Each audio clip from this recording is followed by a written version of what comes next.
4, 3, 2, 1. Whether you've been married 1 or 20 plus years, at some point you realize you married into crazy. And that's what our show is all about.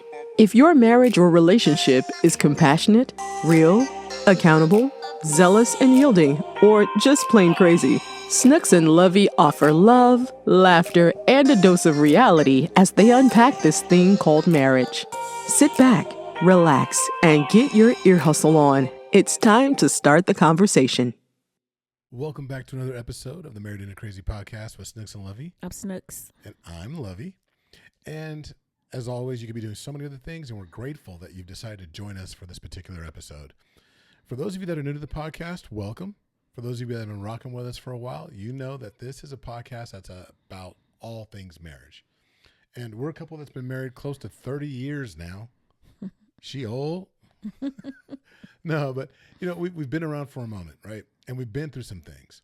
This isn't just a podcast to talk about just relationships. It's a podcast to talk about all the different things that we can do to pour into our relationships to ensure that we have longevity, that we have health in our marriages as well. All right. When we first got started, it was rough. When we first got started, marriage or podcast? Marriage You know, and the both. podcast. Both of them. But our relationship started off really rocky. And for those of you that don't know the story yet, the condensed version is that we were tricked into meeting each other. She didn't like me. Told everybody I was a nerd. I didn't say that. 4 months later, we were engaged. Estranged boyfriend that popped up every now and then, you know, just showed up talking about, you got to get back together. And he attacked her while I was there at the house. In protecting her, I got stabbed through my heart, had 2 open heart surgeries. One was to save my life, and then the second one, they realized the knife went all the way through my heart and had to do it all over again. So I had to heal well enough from the first to have yet another one back to back. Mm-hmm. That was crazy.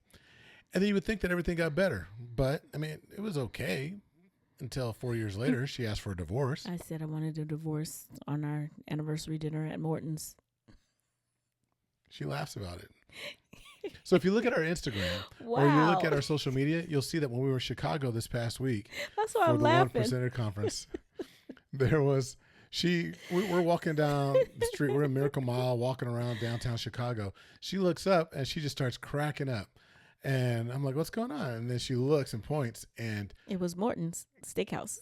take a picture. So I said, if you know, you know, and posted that. But she asked for a divorce.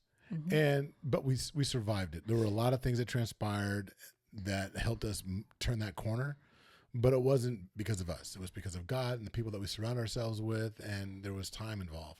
But I learned something this week in the 1% conference with Eric Thomas and friends that really solidified what transpired. And I'll get into that here in just a little bit. But that's kind of like a really condensed version of our story. We've done a lot of things. We are marriage coaches. We are DISC certified consultants. We've got 3 separate DISC, Certifications. Thank you. The certifications. We also level 1, level 2 Gottman Institute trained when it comes to the couples therapy method by the Gottmans. If you're not familiar with the Gottman Institute, you should look it up. It's the foremost authority in relationships in the world, with decades worth of data supporting relationships. She's looking at me because I'm like, you're doing all this boring stuff. I want to talk about this weekend or this week. We had such a great time. We were in Chicago, like Lovey said. We were at the 1% conference. But before we go there, make sure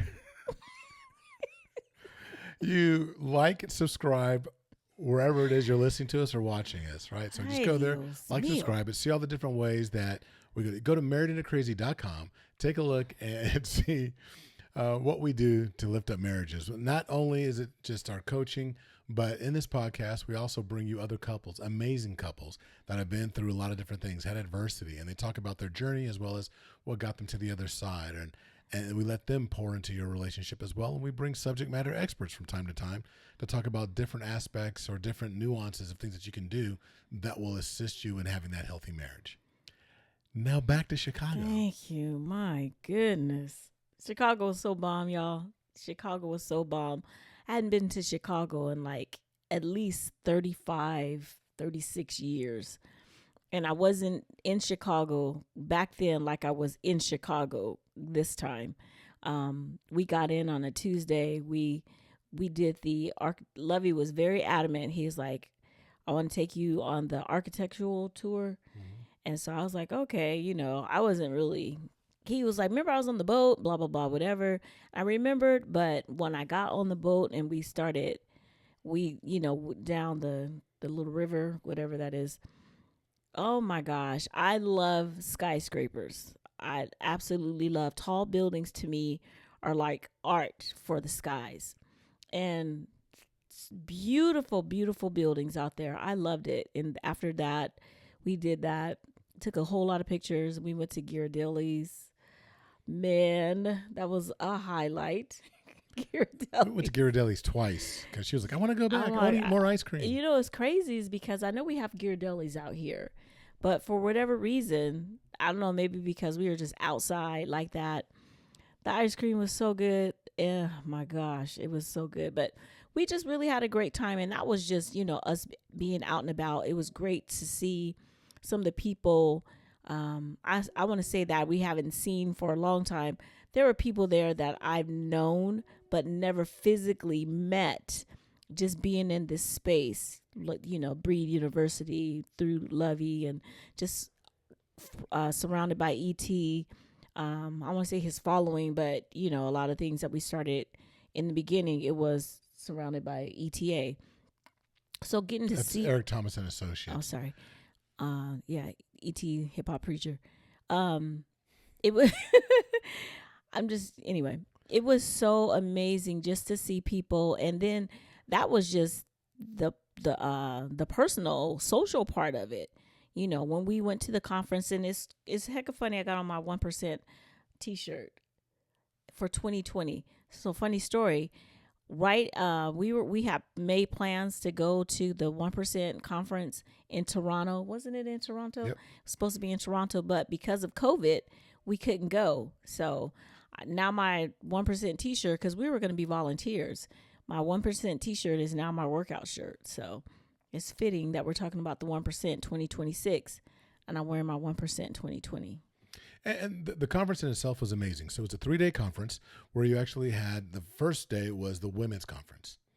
And there was a men's breakout for about 90 minutes or so, close to 2 hours. That happened that same day.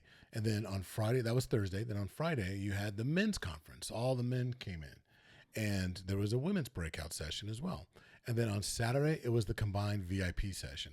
And that was where the men and women, families, everybody would come together. And we're talking about an all-star lineup of individuals that came from all over the world to actually pour into all the people that showed up. It was absolutely amazing.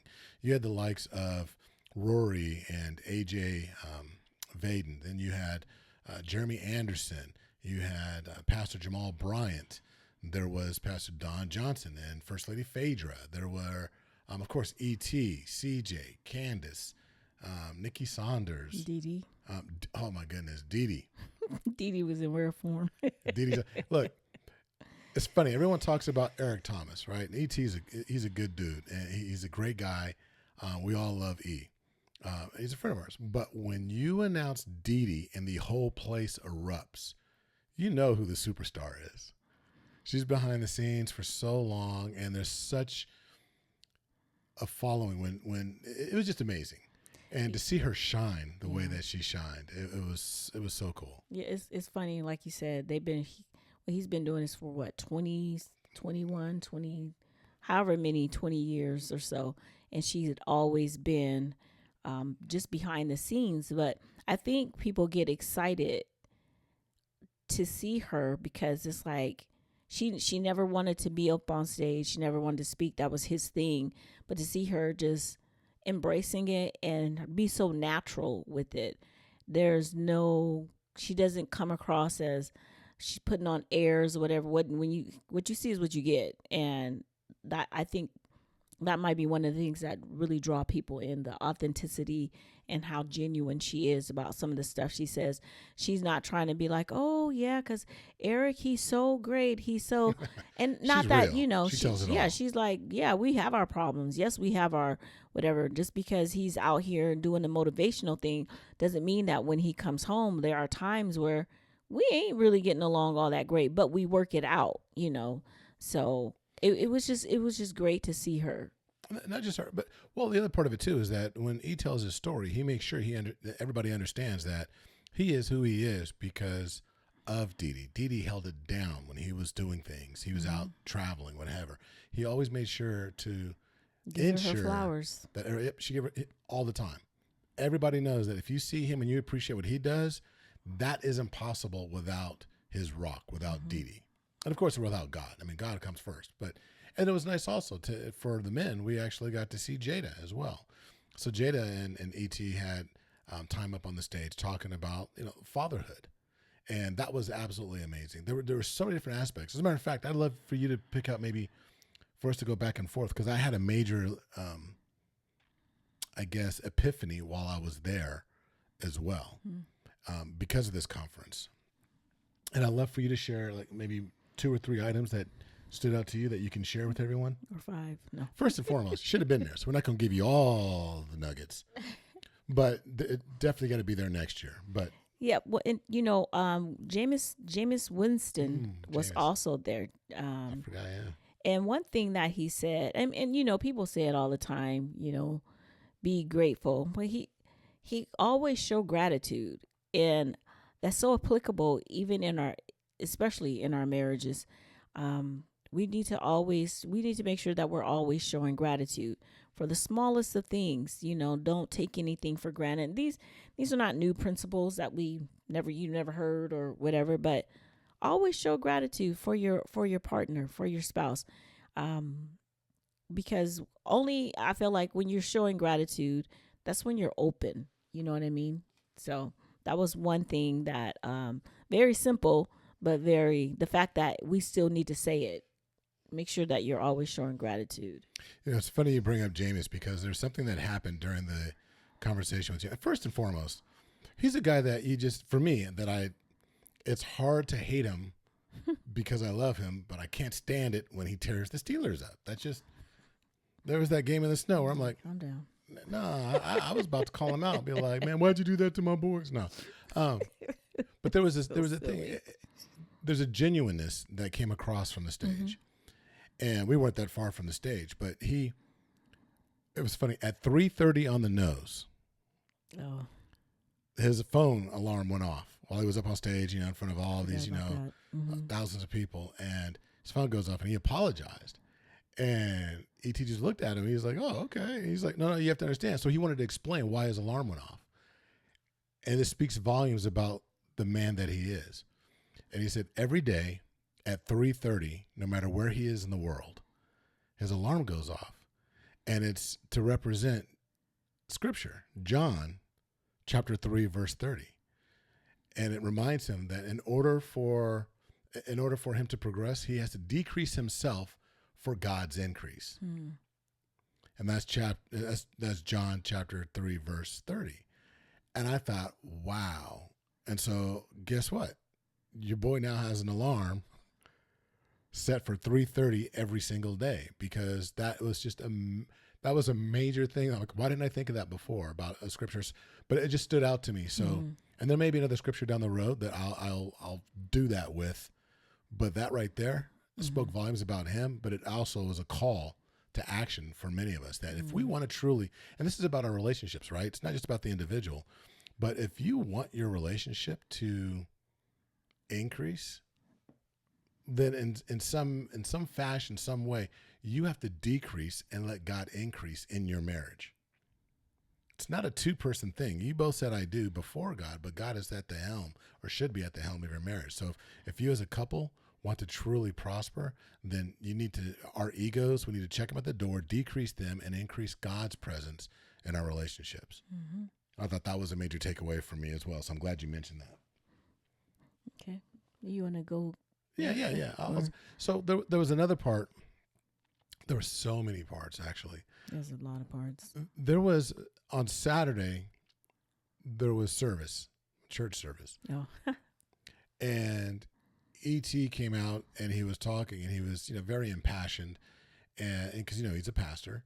But one thing he said that for years, and it just really took me back, because for the last 25 years, because remember, year 4, we faced a divorce. We were about to get divorced. She asked for it, and without God's intervention, it would have never happened. And people have always asked, how did you guys get past that? What was it that helped you turn the corner? And over the years, we've said a lot of different things, but it usually came back to that we gave each other respect, that we found a way to really be more vulnerable with each other, right? And we learned to submit to each other, and we submitted to God. Well, he talked about something that it just completely clicked, that yes, those things are true, Mm-hmm. but the essence of it is truly that our marriage had to die. Our old marriage, our way of doing things, my way of doing things, her way of doing things, had to die in order for the marriage that we wanted, the marriage that we prayed for, could live. And it was brought to life because of the message of the church that Christ died for our sins. So Christ died in order for us to actually move forward, to be able to have life, eternal life. And he likened that to, what are the things in your life that need to die Mm-hmm. in order for it to move on? And then that's when I was like, that's it. That's exactly what it was. We had to kill off our old marriage in order for the new one to actually prosper. And it's just been, for the most part, bliss ever since then. For the most part? For the most part. Need to clarify? Nah, I'm playing. No, she was rooting for the wrong team. When Wow. she didn't have my meals cooked, and she didn't agree. She ain't making my plates at the barbecue. Wow. I thought you were, what is that word I'm looking for? Progressive? No, maybe not progressive. Like, you didn't need that type of, what's the word? Maybe it is progressive. I don't know. But anyway. But no, that was something that stood out to me, though. I mean, Mm-hmm. I don't know if that hit you, or what was something else that you thought was really interesting? So there was a lot of things that I thought was interesting, and just trying to keep the list short. I know I've got like 5 pages of notes. I have a ton of notes, but just one thing that Dr. Sonia Stribling said, she was there. She is bad. She talked about, things that we say that we want, and what we say, the power of words. So you want a change, but you are only moving and saying and doing negativity. So that I was like, wow, that's so true. I say I want things to be different, but I'm negative, and I'm only focusing and doing things negatively. You know what I mean? So we do that, I feel like, a lot of times in our marriages too. When I want a situation to change, or I want us to be different, and all I'm doing is speaking negatively about whatever that situation is, or I'm speaking negatively about my husband or us as a couple, there will never be any change, because there's power in our words. That's another shit. It's not an aha type of moment, but that just stood out to me. I was like, wow, so many people talk about the things that you want different, but we're just being negative, it's saying and doing all kind of negative stuff. We have a cousin, and she was talking about her spouse, and like how he's never done certain things, and now he's changing, I guess, her words, he's changing, he's becoming different. And even with him being different and moving in a different way, she still talks negatively about how he moves, or how. I'm like, girl, you gotta make up your mind. What is it that are we focusing on the good, or are we gonna focus on the bad? And I promise you, I'm not making light of any past hurts or anything like that. But I've always said, if you are going to work it out, then work it out, not stay back there where you was. And I'm not saying that that's easy to do. I know it's not easy. Like Lovey said, year 4, I was like, I gotta go. And it took a long time for us to get back to where we were, or building the new marriage, because I did keep looking for, oh, here we go. As soon as something reminded me of whatever, I'm back to that spot again. But I had to learn how to focus my attention and start saying the things that I want, speaking life into our marriage, speaking life into my husband, speaking life into even myself. So that was just the thing. You want to change, but you're only saying and doing negativity. You got to stop it. That's interesting. Just because I feel like that's something that everybody does. Mm-hmm. You know, like no one's immune from the negativity, and it's just so easy to go there. And we've got to. It's very easy to go there. Got to develop some kind of discipline to where we're able to. Got to work the on moment we see that, course correction. Mm-hmm. You know, okay, if I feel that negative, and it's so easy to just continue to go down that path. It's like, you know, it takes less muscles to actually frown than it does to smile. I was going to say, but it's muscle memory, right? Mm. It's not just our physical bodies that perform muscle memory. It's our words, our mind. That's all muscle memory, because it comes back so natural to us, very easy, because that's what we've been doing for so long that we just automatically go there. And again, not saying that it's an easy thing, but being aware of it, because I ain't gonna lie, I still catch myself at times thinking about something that happened. Oh, okay, let me stop. I have to verbally say audibly, okay, girl, cut it out. Stop tripping. Why are you? And have this whole talk with myself, you know, about why I'm doing this, or figuring out, okay, what's happening? Why are you doing that? Yeah, I mean, think about how often we do that to ourselves, right? Like the negative talk, the negative speak, the limiting beliefs, the things that we do to ourselves on a daily basis, and we do it freely. We do it, you know, it just flows. And we got to get in that practice of doing that, because if we do that to ourselves, we're definitely going to do it to and about our spouses. That's true.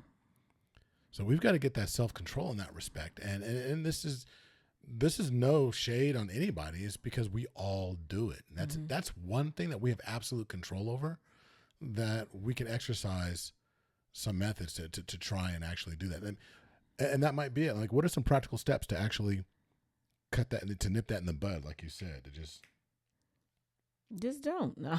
Just do it. Just don't. No, there's no way to say you don't, because we all do it. No, I mean, I think being aware of it, because like you said, when it just happens to drop in my brain or whatever, something, I'm triggered. And I think that we need to really think about that too. We have so many triggers that we don't acknowledge, that we don't, we've not dealt with. So when we're triggered by whatever it is, that just takes us back to that one conversation or that one act or what have you. And a lot of times we have to, depending on how traumatic the event was, that's going to determine how long it takes for you to step off the ledge and not jump or whatever. But just being aware, and even if you say, okay, that was then, this is now, that did happen to me, you acknowledge what it is, and maybe take a couple minutes, do some self-soothing maybe, and then try to move on from there. Because you can't just like, or you either can just, that whatever, and just keep trying to brush it off by not acknowledging it. But then you don't want to just sit in it and stew. Take the moment, take the time to acknowledge that thing did happen. I got past it, whatever. And if you haven't gotten past it, maybe you need to talk to somebody about how to get past it, you know? That's what therapists are for. Yeah, and there's no shame in any of that, you know, because that's going to keep you stuck and stagnant. You know, another thing I'd recommend is that, you know, we're big on mantras. And if you know that that's a sticking point for you, that that's something that comes up, that if you can, because I mean, if you're being truly honest with yourself and having that self accountability, you know if you're constantly being negative. And you know, well, that's just the way it is. I'm just keeping it real. And I mean, really call yourself out. And if that's the case, build a mantra that incorporates just the opposite, something to be positive. So that way, the moment you recognize that you are being negative or you're going down that path again, have like a quick 1 or 2 sentences that you can say that'll just get you redirected, that course correction. It's like you're hitting that, but it's like when you're using your GPS, right? If you're walking downtown or, you know, you've got your phone out and you're trying to find directions or whatever, and then when you move the screen a little bit, you kind of get off task. And then there's that little button that pops up that says recenter. And you hit that button and then it puts you right back on course again, right? Then you can see the little arrow. You know exactly where you are. I've never seen that. Let's hit that recenter button more often with your mantra, with a couple of sentences that's going to allow you to kind of get back on the path where you can see where you're at and then get a better idea of what direction you're going. So that's something to think about. Yeah, I was going to say shout out to the Muhammad's about the mantra. Oh, absolutely. You know, Jamal Bryant, Pastor Jamal Bryant out of Atlanta, he was at the conference as well. And again, we're talking about the 1% conference by ET and friends. And Jamal Bryant talked about a lot of different things. And he was talking about, I took it, what he said to really apply towards couples, right? But in my notes, one of the things he talked about was specifically was, what small thing can God trust you with? And there was a discussion about businesses, about vision, about becoming, right? Having these things that you want to, these great aspirations. And he challenged everyone to really get recentered, to get refocused on the small thing. Because why would God entrust you with something big if you're not really becoming masterful and being focused on the small? And though some people might think about business, I'm thinking about our relationships. I'm thinking about our marriage. You know, we want to have this wedding and, you know, invite 300 people and it costs $30,000, and which is what a house used to cost, you know, years and years ago. But, you know, if you think about it, but having this big grandiose thing, it's kind of like, well, what's the rapper from Chicago? Chance the Rapper said, you know, a long time ago. You know, it's like, you know, I don't have an expensive wedding if you're going to have a cheap marriage. And so what it makes me think about what Jamal Bryant, my mind immediately went to, you know, what's the small thing? The small thing I can focus on that I can be masterful with is respecting my spouse, loving my spouse, even when it's difficult because he or she isn't doing what you want them to do.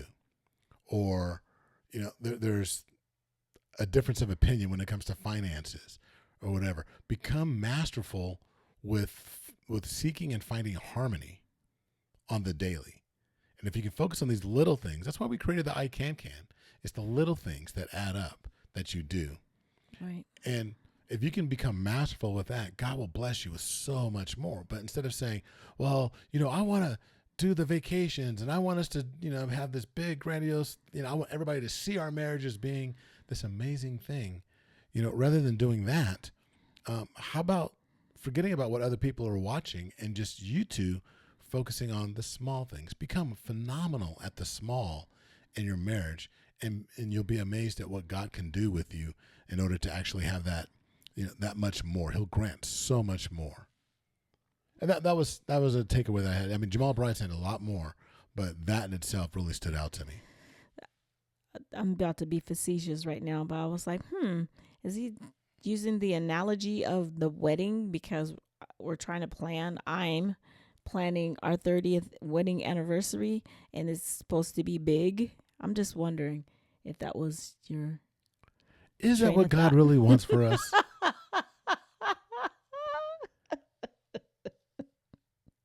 I'm thinking small. You know, let's master the small thing. No. We did. That's why we get a big one now. I just play it. I know. You know, there was another thing. I just have to throw this out too. There was another part on day one when we had the men's breakout. Pastor Don Johnson was there with First Lady Phaedra, and he said that he brought her as the cheat sheet. She came in, and so it was a room full of men. There were several hundred men in this room, and it was just Pastor Don Johnson and Phaedra, and he's like, "All right, ask questions, fire them away."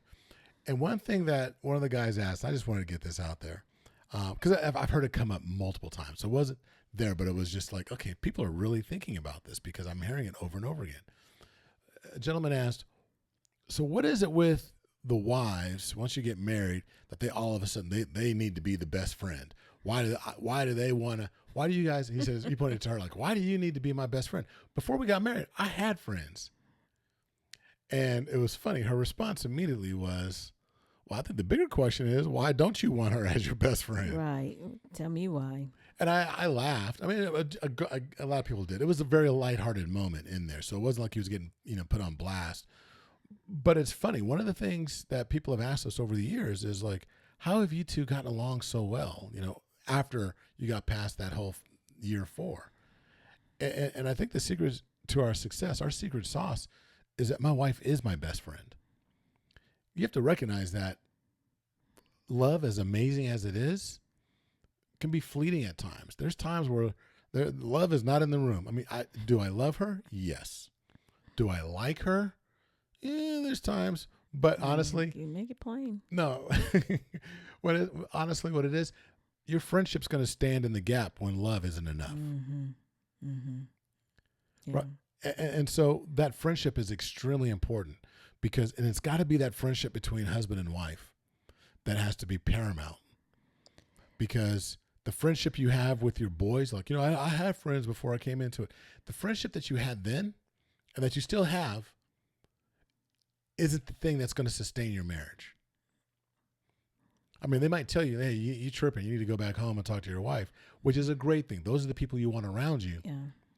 But even then, that's not the thing that is going to, bond your marriage. It has to be that friendship. It has to be that thing that stands in the gap when love is not enough. Mm-hmm. I agree with that, because there are times where we have to remind ourselves, I actually do like him as a person. I mean, because we talked about this. We said this before in our, way back in towards the beginning, or just in counseling sessions or coaching sessions or whatever, just in passing. But we have a tendency to treat our friends better than we treat our spouse or our partner. So if my spouse is my best friend, I got the best of both worlds. I look at it like that. So, and that's not saying you can't have friends outside of, right, Lovey, because I have a few. I count them on one hand, but I have a few friends outside of Lovey, but Lovey that's my friend. And we do. I have 3 best friends. Outside of Snooks. Snooks is my ultimate. She's my ride or die. She is, and my friends. We talk about our friends as being our ride or die. I've got friends that are ride or die. Like, if something goes down, these folks got my back, and they're here. Mm-hmm. But here's the beauty of it: they don't just have my back; they have my wife's back. Mm-hmm.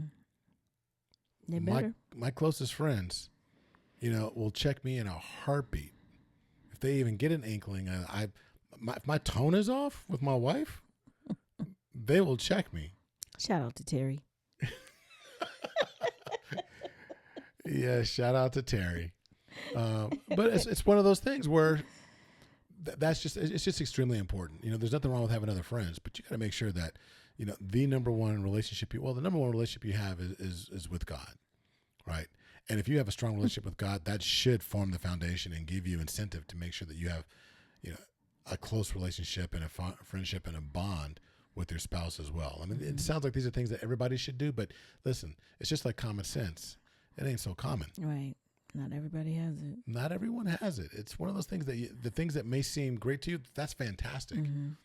But that's not the way it is for every household. Right. So another thing that I felt like was very important is if you want the thing or whatever the thing is, you have to move like you already have it. So we're talking about, I want a great marriage. I want these things. Well, I want to be close to my partner. I want.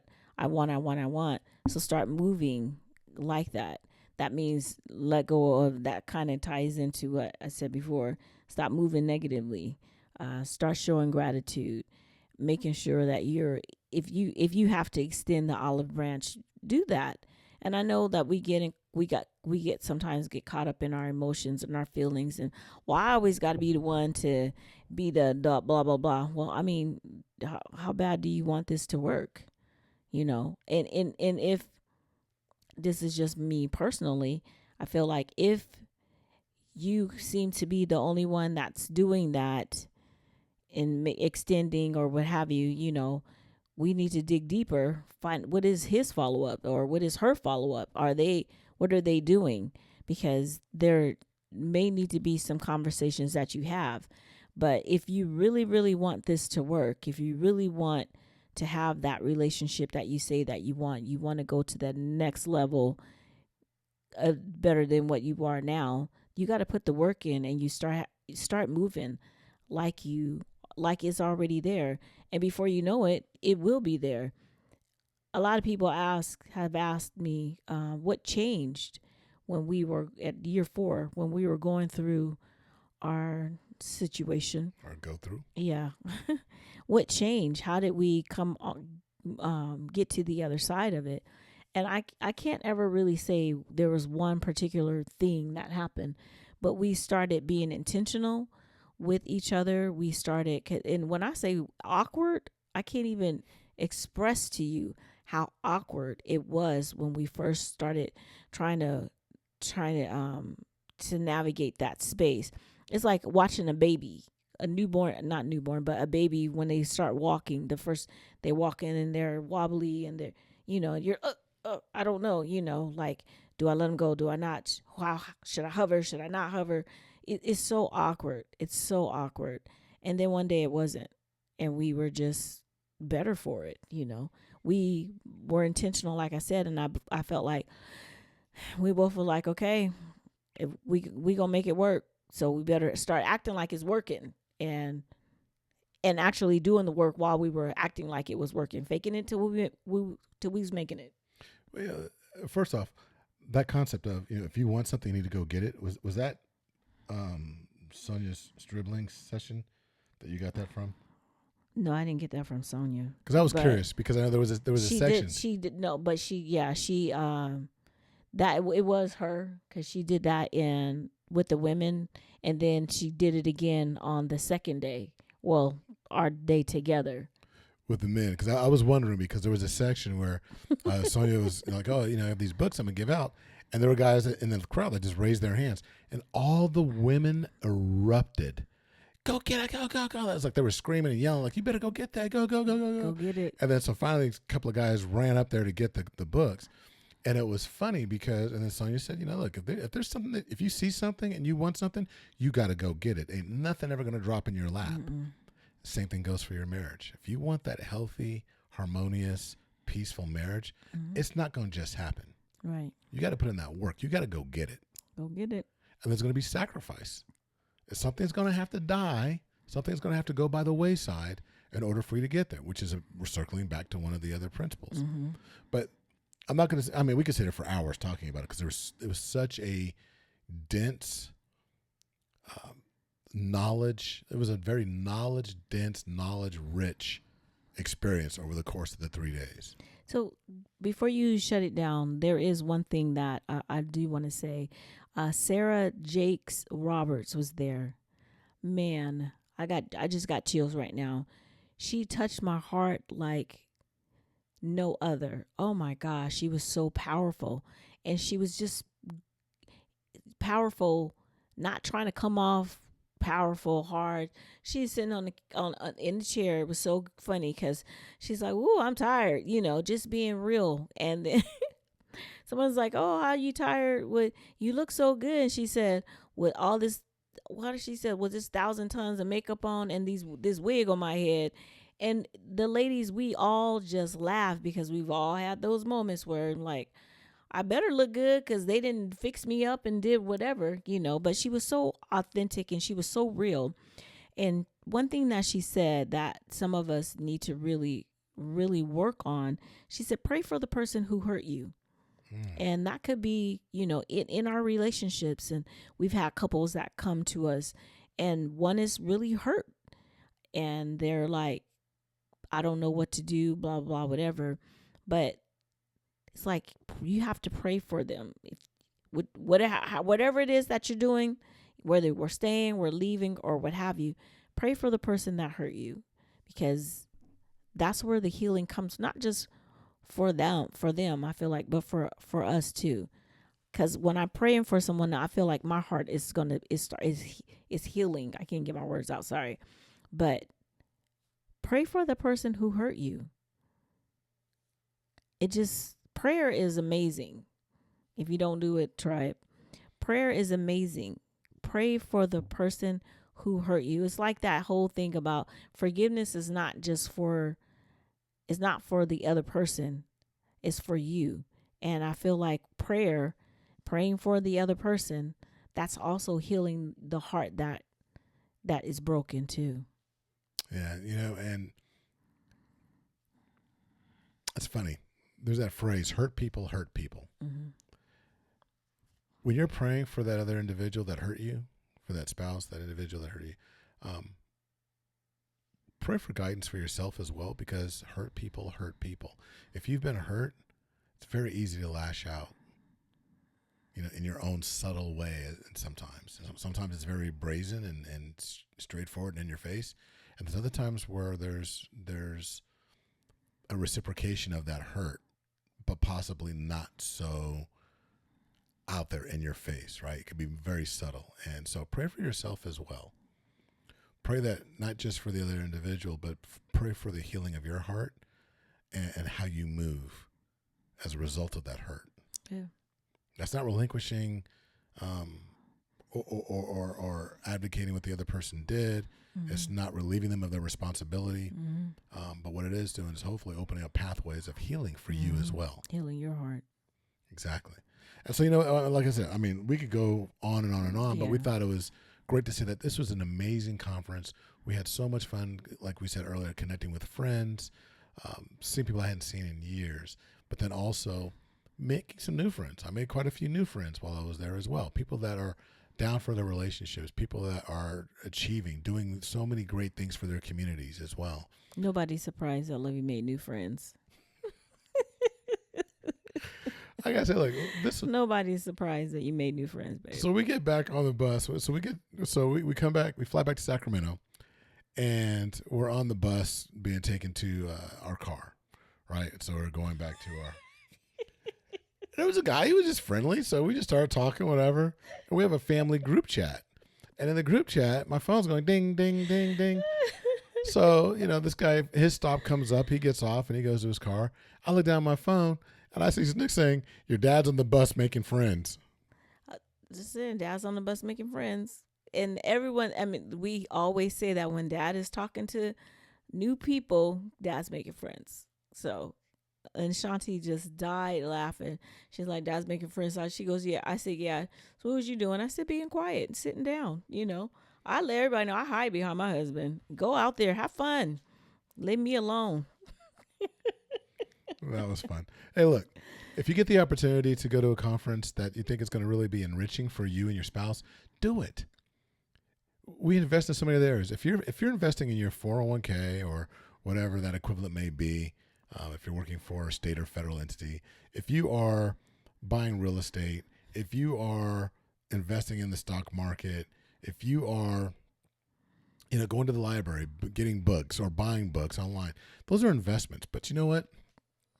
There's something to be said about being around like-minded individuals that are also investing in themselves. Invest in yourself. You're worth it. Go to a conference that makes sense for whatever it is you're doing. If it's about your marriage, and that's what we always talk about, get to a marriage retreat or a marriage conference. A great one to really think about is February 5th and 6th, 2027. Wow. In Sacramento is going to be the 2027 Winter Ball and Marriage Conference that's going to be coming up. So that's going to be something that you can definitely think about, put it on your calendar. If you don't want to go to anything else all year long, you can definitely come to that one. And we'll have information as we get closer, because in July, tickets are going to go on sale because everything is really lining up to make this an absolutely amazing event. Yep, it's going to be so much fun. Yep. So in the meantime, what do we always say? Until the next time, be blessed. Be blessed. Bye-bye.